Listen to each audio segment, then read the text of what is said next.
துர்வாச முனிவர் ரொம்ப கோபக்காரர்னு நம்ம நிறைய கதைகளில் கேள்விப்பட்டிருப்போம். அப்படிப்பட்ட துர்வாசர் கிருஷ்ணருக்கே சாபம் கொடுத்த கதை தெரியுமா? அதை பற்றி தெரிஞ்சுக்கிறதுக்கு முன்னாடி உங்களுக்கு கிருஷ்ணர் பிடிக்கும்னா இந்த வீடியோவை லைக் பண்ணிவிட்டு மறக்காமல் நம்ம சேனலை சப்ஸ்கிரைப் பண்ணிடுங்க. துவாரகையை ஆட்சி செஞ்ச கிருஷ்ணருக்கு துர்வாச முனிவரை தன்னோட அரண்மனைக்கு அழைச்சிட்டு வந்து விருந்து வச்சு உபசரிக்கணும்னு தோணுது. அதனால தன் மனைவி ருக்மணி கிட்ட கருத்து கேட்க அதுக்கு ருக்மணியும் ஒத்துக்கிறாங்க.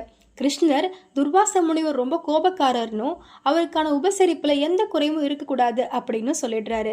அதன்படி கிருஷ்ணரும் ருக்மணியும் துர்வாச முனிவரை விருந்துக்கு அழைக்க அவரோட ஆசிரமத்துக்கு போறாங்க.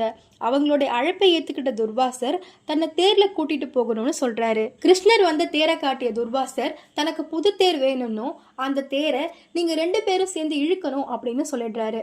இதனால கிருஷ்ணரும் ருக்மணியும் துர்வாசரை தேர்ல அமர்த்தி தேரை இழுத்துட்டு போறாங்க.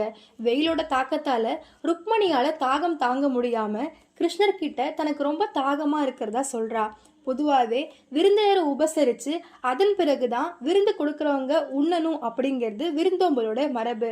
தன் மனைவியோட தாகத்தை தீர்க்கிறதுக்காக துர்வாசருக்கு தெரியாம தன் காலோட கட்ட விரலை நிலத்துல கீறி தண்ணி வர வைக்கிறாரு கிருஷ்ணர். அந்த தண்ணீரை குடிச்சு ருக்மணியும் தாகம் தீர்த்துக்கிறாங்க. இதை பார்த்த துர்வாசர் ரொம்ப கோபப்படுறாரு.